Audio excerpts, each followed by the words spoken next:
Video lectures केवल only for this questions के लिए है, बिकॉज लास्ट वीडियो जो है, टॉपिक जो लेक्चर है वो इनकम्प्लीटेड रह गया, रीज़न क्योंकि रिकॉर्डिंग मेमोरी फुल हो गई। तो बच्चों मैं इसे अलग से एक नया क्वेश्चंस के टॉपिक से मैं इसे ऐड कर दूंगा और फिर ये आप स्टार्ट कर सकते हैं। तो बच्चों इसको फाइंड आउट करने के लिए सॉल्व लिखा हुआ है, solve by using matrix method A equal to find A inverse and solve the equation.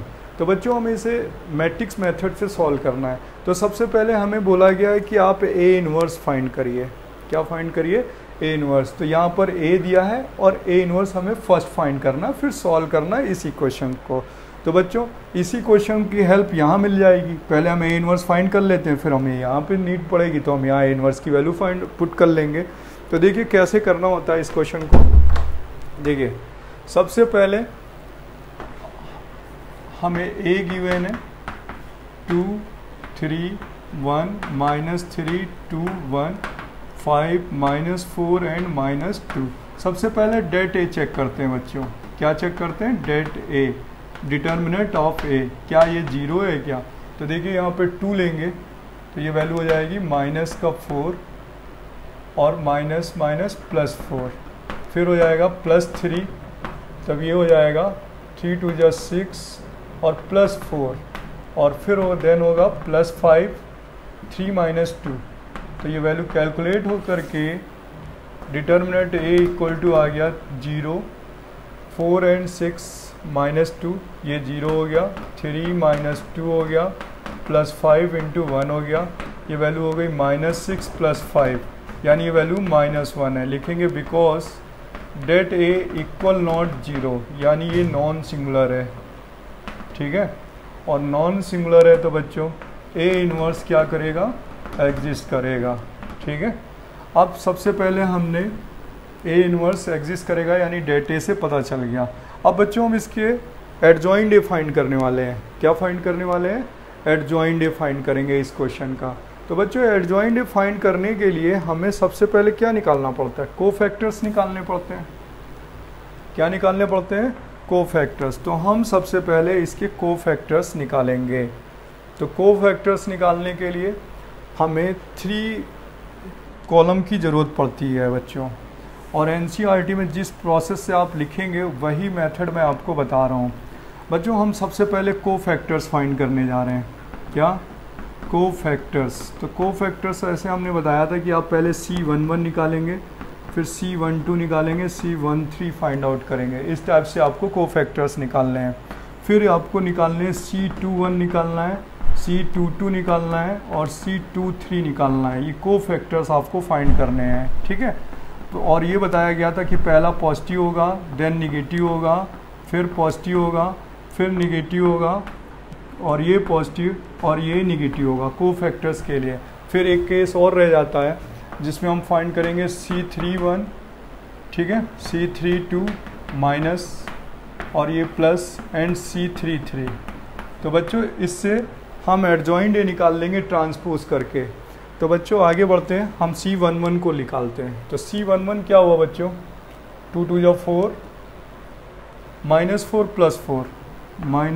+ 4, ये वैल्यू कितनी हो गई? 0।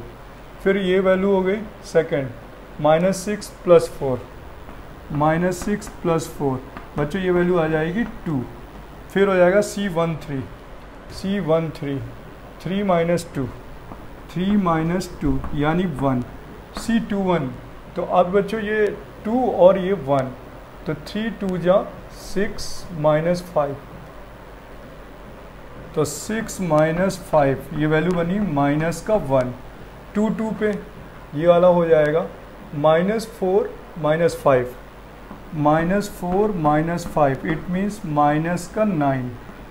और 2 3 पर, 2 और 3 पर 2 + 3, 2 + 3, तो ये वैल्यू हो गई -5।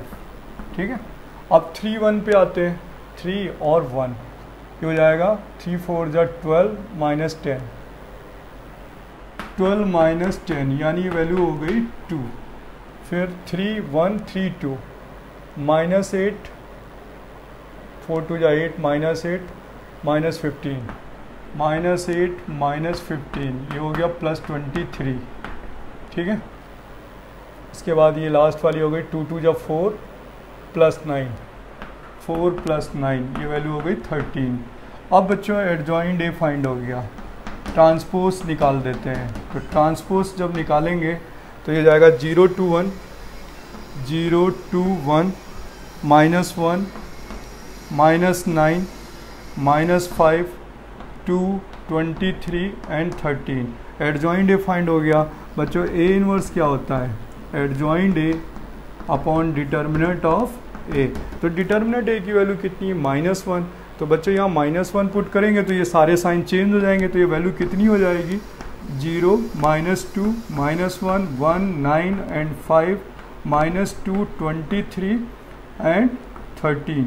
और यहाँ माइनस, ये माइनस हो गया -23, बच्चों -23 एंड -13। ये बच्चों ए इनवर्स की वैल्यू फाइंड हो गई। इस क्वेश्चन पे क्या फाइंड हो गया? ए इनवर्स की वैल्यू फाइंड हो गई, ठीक है बच्चों। इसका ए इनवर्स का आंसर ये फाइंड हो गया। अब हमें ए इनवर्स की हेल्प से एक्स वाई जेड की वैल्यू फाइंड करनी है। तो बच्चों हमारे पास ए इनवर्स आ गया। अब हाफ क्वेश्चन हो गया। अब हाफ क्वेश्चन अब आगे स्टार्ट होगा। बच्चों ए इनवर्स की वैल्यू यहाँ पर नीड होगी, तो मैं इतना स्लॉट रब करता हूँ।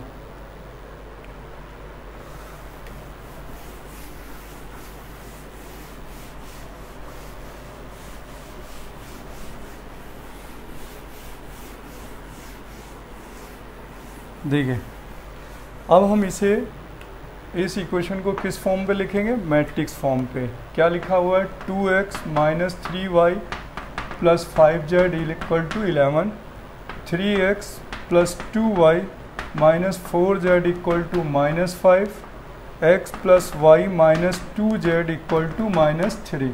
तो बच्चों इसे मैट्रिक्स फॉर्म पे लिखेंगे 2 3 1 -3 2 1 5 -4 -2 x y z equal to आ जाएगा 11 -5 -3।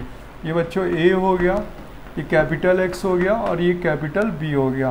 तो यहाँ पर प्री मल्टीप्लाई करेंगे, pre multiply with A inverse. तो जब हम ए इनवर्स से मल्टीप्लाई करेंगे तो A inverse into A X equal to pre लिखा हुआ है तो ए इनवर्स बी करेंगे। तो बच्चों यहाँ पर ये वैल्यू आई हो गई, x हो गया और ए इनवर्स की वैल्यू ये रही आपके पास, देखिए ना ए इनवर्स बी। तो x इक्वल टू क्या वैल्यू आ गई? A inverse B. तो बच्चों यहाँ पर ए इनवर्स ये हेल्प लेंगे क्योंकि इसमें लिखा था यूजिंग यही करनी है। तो अब ए इनवर्स की वैल्यू क्या आ जाएगी? यहाँ पर x equal to A inverse की वैल्यू यहाँ पुट कर देते हैं 0 2 -1 1 9 5 -2 -23 एंड -13, राइट। और मल्टीप्लाई ऑफ बी यानी दिस वन। बच्चों यहाँ पर ये है वैल्यू 11 -5 और -3। मल्टीप्लाई करते हैं x इक्वल टू फर्स्ट का फर्स्ट से 0 -5 और बच्चों यहाँ हुआ माइनस माइनस प्लस 2 3 जा 6, सेकेंड -22 9 45, ठीक है। और यहाँ पर माइनस माइनस प्लस कितना हुआ बच्चों? इसका मल्टीप्लाई करेंगे तो फर्स्ट का फर्स्ट से हुआ था, कितना हुआ था? फर्स्ट 22 होगा, सॉरी यहाँ पर कितना आएगा? 22। फिर 9 का 45 माइनस माइनस प्लस 3 3 या 9 3 2 या 6, फिर -11 5 5 -25 और +39।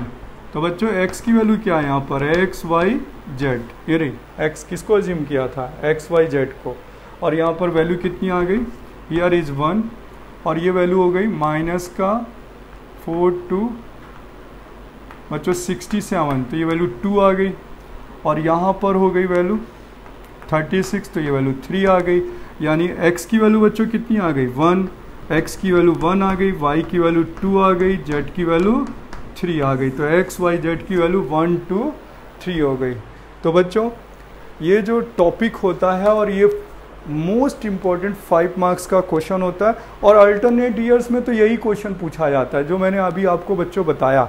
ये क्वेश्चन इज अ क्वेश्चन जो मैंने आपको बताया 4.6 एक्सरसाइज का क्वेश्चन नंबर 15। तो बच्चों आप लोग से मतलब मैं कॉन्सेप्ट बता देता हूँ कि 30% स्कूल के टीचर्स जो होते हैं वो प्री मल्टीप्लाई इनवर्स नहीं लिखते, ना पोस्ट मल्टीप्लाई इनवर्स लिखते हैं, ना pre multiply with A inverse लिखेंगे, ना बी इनवर्स लिखेंगे।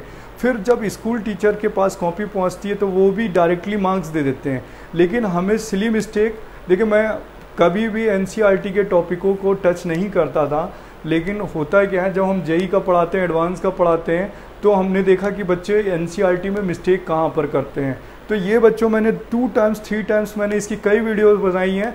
अब मैं 4.1 और 2 की भी वीडियो अपलोड करूंगा और इसका जेई पार्ट भी इस पर अपलोड करूंगा। लेकिन मैं कोविड-19 के चलते कुछ वीडियोस आपको इसलिए अपलोड कर रहा हूं कि जिन बच्चों के पास आई ट्यूटर नहीं है या कोई अगर बच्चा किसी तरीके से क्लासेस में नहीं ज्वाइन कर पा रहा है क्योंकि बहुत से बिजनेस क्लोज हो चुके हैं, शट डाउन हो चुके हैं, पेरेंट्स के पास मनी प्रॉब्लम है, तो मैं इस यूट्यूब के मेथड से या इस प्लेटफॉर्म से उन सारे बच्चों को इसमें ऐड कर रहा हूँ जिन बच्चों के पास फाइनेंशियल प्रॉब्लम है। ठीक है बच्चों, तब तक के लिए नेक्स्ट वीडियो के लिए वेट करिए। तब तक आप आगे के चैप्टर्स को प्रैक्टिस करते रहें और इसमें आप क्वेश्चंस की ट्राई कर लीजिएगा। बाय बाय बेटा।